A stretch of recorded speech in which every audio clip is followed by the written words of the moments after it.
Hello दोस्तों, मैं हूँ आपका रुद्र चावला। तो आज हमारे ट्रैकिंग का है डे 5। तो फिलहाल हम लोग थे तुंगनाथ यानी चोपता में। तो हम लोग यहाँ से अभी निकलने वाले हैं मॉर्निंग में ही, मतलब फ़िलहाल अभी निकल ही रहे हैं, बस ऊपर तैयारी चालू है बाइक वगैरह की रेडी करने की। यहाँ से हम लोग निकलने वाले हैं आगे कल्पेश्वर की ओर। तो आगे का जो भी सारा सफ़र है वो आपको वीडियो में देखने मिल जाएगा, तब वीडियो में बने रहिएगा। फिर हम लोग हमारी बाइक से निकल जाते आगे कल्पेश्वर की ओर, जो कि तुंगनाथ और रुद्रनाथ से रिटर्न जाना पड़ेगा हमको कल्पेश्वर के लिए, क्योंकि कल्पेश्वर है जो बद्रीनाथ के रास्ते में आता है। और उसमें भी हमारे समीर भैया का माइंड देखिए, स्विच बंद कर दिए, क्योंकि यहाँ से ना मतलब ढलांग टाइप था, नीचे उतरने का था रास्ता मोस्टली।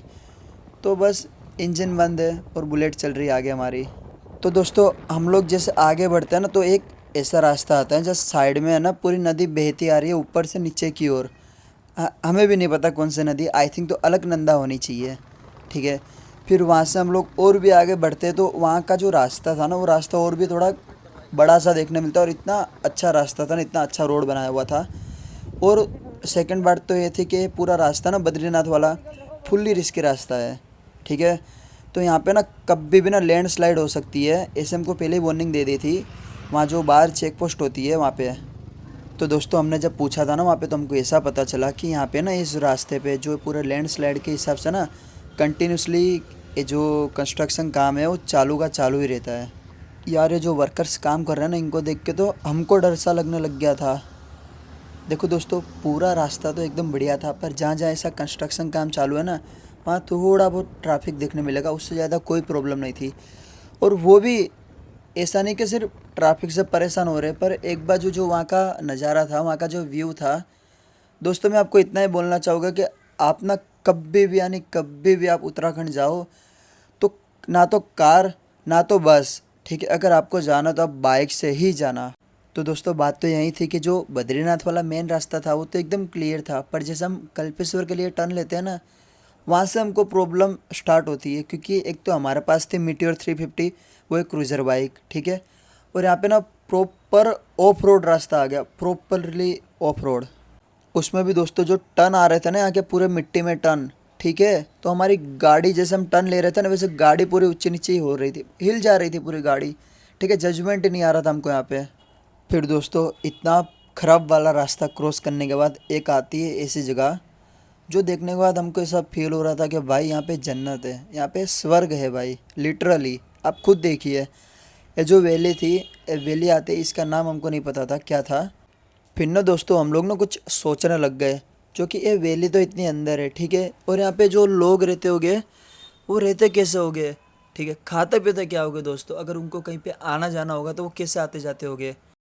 दोस्तों हम लोग आखिरकार कल्पेश्वर का जो रास्ता है, मतलब मंदिर का जो रास्ता है, उसके बाहर पहुंच चुके हैं। देखिएगा यार, देखिए एक चीज़ दिखाता हूँ यार दोस्तों, अभी भी हमारे पैर का जो दर्द था लेफ्ट साइड वाले पैर का, वो अभी भी ठीक तो नहीं हुआ था, फिर भी हम लोग धीमे धीमे से चलते चलते आगे जा रहे थे। और यार ये नज़ारा, ठीक है, ये जो मतलब मैं क्या बताऊँ, क्या बोलूँ, आई डोंट नो। मज़े तो आ रहे, भले परेशान हो रहे फिर भी। फिर दोस्तों देखिए आगे का नज़ारा, क्योंकि कल्पेश्वर पहुंचने के लिए सिर्फ एक ये जो ब्रिज है ना वही क्रॉस करने का था, पर ना हमको एक ब्रिज क्रॉस करने का मन ही नहीं हो रहा था, क्योंकि यहाँ जो बीच में खड़े होकर जो वाइब्स आ रही थी ना, इसके ना मैंने वीडियो भी बनाई और मेरी चैनल पे अपलोड की हुई है मैंने।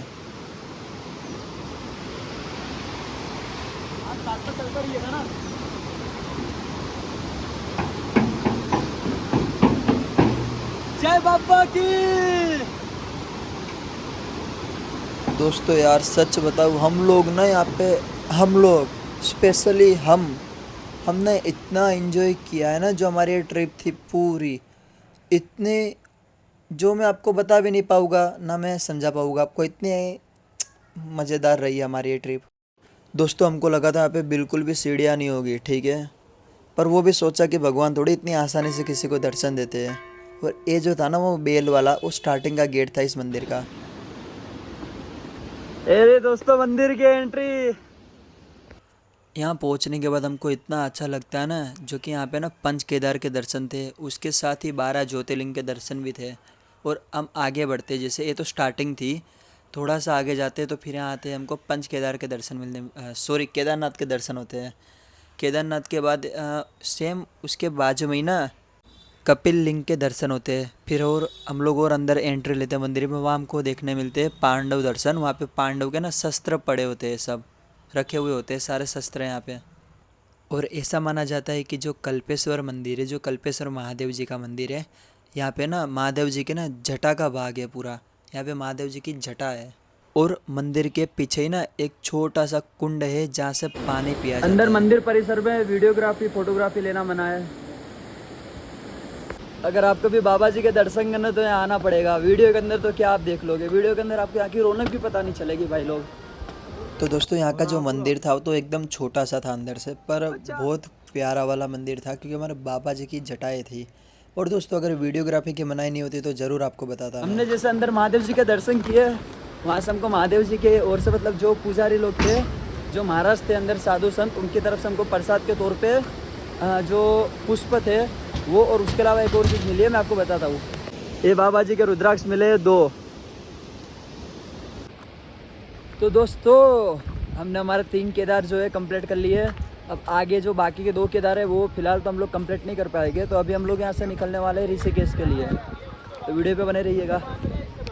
दोस्तों करने तो हमको पंच केदार कंप्लीट थे, पर केदारनाथ और मध्य महेश्वर करना ना हमारे बस की नहीं थी फिलहाल, क्योंकि रुद्रनाथ, तुंगनाथ और कल्पेश्वर कर लिया ना, वही हमारी ऑलरेडी हालत ख़राब थी। तो हम लोग वहाँ से रिटर्न दिल्ली के लिए निकलते, हमारे घर के लिए। तो हम जो फर्स्ट हाफ सॉरी ऐसा बोल सकते कि जो फर्स्ट नाइट थी, हम लोग ना ऋषिकेश में स्टे करने का सोचे थे। रास्ता है यहाँ से हम जाता है केदार की ओर, जहाँ हम गए थे रुद्रनाथ और तुंगनाथ और ये बद्रीनाथ वाला रास्ता।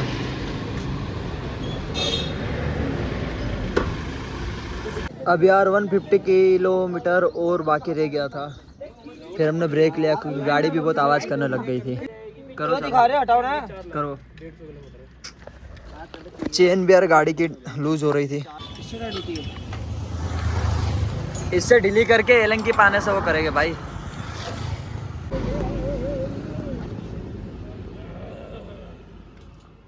फिर दोस्तों गाड़ी में चेन टाइट करवाने के बाद चेन में ऑयलिंग करवा लेते हम लोग, क्योंकि हमको चेन की दिक्कत लग रही थी। फिर वहाँ से हम लोग फिर आगे निकलते हैं और ऑलमोस्ट इवनिंग हो गई थी और नाइट होने में भी कुछ टाइम ही बाकी था, बहुत जल्द नाइट होने वाली थी। यार परेशान तो ऑलरेडी थे, उसमें भी बारिश आने लग गई हल्की हल्की सी। और यहाँ पे ना हल्की बारिश भी ना इतनी तेज़ लगती है ना पहाड़ों के अंदर। एक बार जो हमारी गाड़ी भी चल रही थी अच्छी खासी। दोस्तों ऋषिकेश पहुँचना तो हमारे लिए मुश्किल ही था, तो हम लोग नाइट स्टे कर लेते देवप्रयाग में। यार यहाँ के होटल के रूम्स देखो कितने बेड है भाई, 4, 2, 6 और 5, 6, 7, 8, 9, 10, 11। और मज़े की बात तो वो थी कि जहाँ हमारे रूम थे उसके एग्जैक्ट सामने ही देवप्रयाग का संगम दिख रहा था, बालकनी में से ही। तो दोस्तों फ़िलहाल तो हम लोग देवप्रयाग में थे। आज हमारा ट्रैकिंग का डे 6। तो जो 3 केदार के हमने दर्शन कंप्लीट कर लिए, तो हम लोग यहाँ से अब दिल्ली के लिए निकलने वाले थे वापस रिटर्न में। तो यस्टरडे नाइट में हम लोग देवप्रयाग में स्टे किए थे। तब देवप्रयाग से हम लोग जा रहे हैं हरिद्वार। हरिद्वार में हमको गंगा स्नान करना है।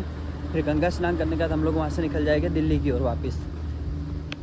फिर हम लोग वहाँ से हमारे ग्रुप से अलग हो जाते हैं। फिर हम लोग आगे निकल जाते हैं हरिद्वार के लिए, मैं और समीर, क्योंकि हरिद्वार में मेरे को काम होता है। वो काम क्या होता है वो भी आपको आगे वीडियो में पता चल जाएगी। फिर हम देखते ही देखते हाँ कितने 11 या 12 बजे तक हम लोग हरिद्वार पहुँच गए थे। तो दोस्तों आज के दिन में ना हमको दिल्ली पहुँचना ही पहुँचना था, फिर भले हम नाइट तक पहुँच जाते हैं।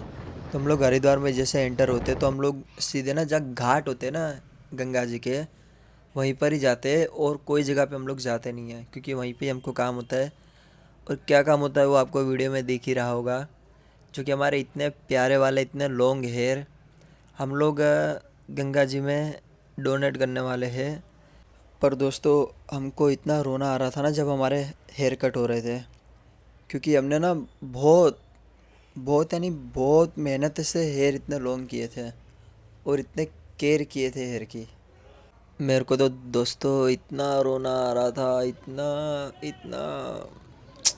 यार हेयर जाने के बाद ना हम लोग कैसे लग रहे थे यार, आगे देखिएगा बहुत यार एक बार जो हंसना भी आ रहा था दोस्तों।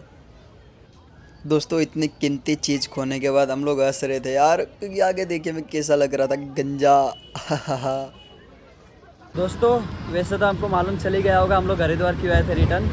हमने हमारी लाइफ की सबसे कीमती चीज़ गंगा जी को दान कर दी, और वही चीज़ करने के लिए हम लोग हरिद्वार आए थे। फिर हम लोग ना दिल्ली के लिए निकल जाते हैं हरिद्वार से, रास्ते में नाश्ता पानी करके, क्योंकि हमको आज के दिन में दिल्ली पहुंचना ही पहुंचना था। तो देखते देखते हम इवनिंग तक तो दिल्ली पहुंच भी गए। तो दोस्तों फ़िलहाल के लिए टाटा बाय बाय, ये वाली सीरीज़ यहीं पे हम ख़त्म करते हैं। अब हम लोग आएंगे एक न्यू सीरीज़ लेके, तो हमारी चैनल पे बने रहिएगा दोस्तों। Bye bye.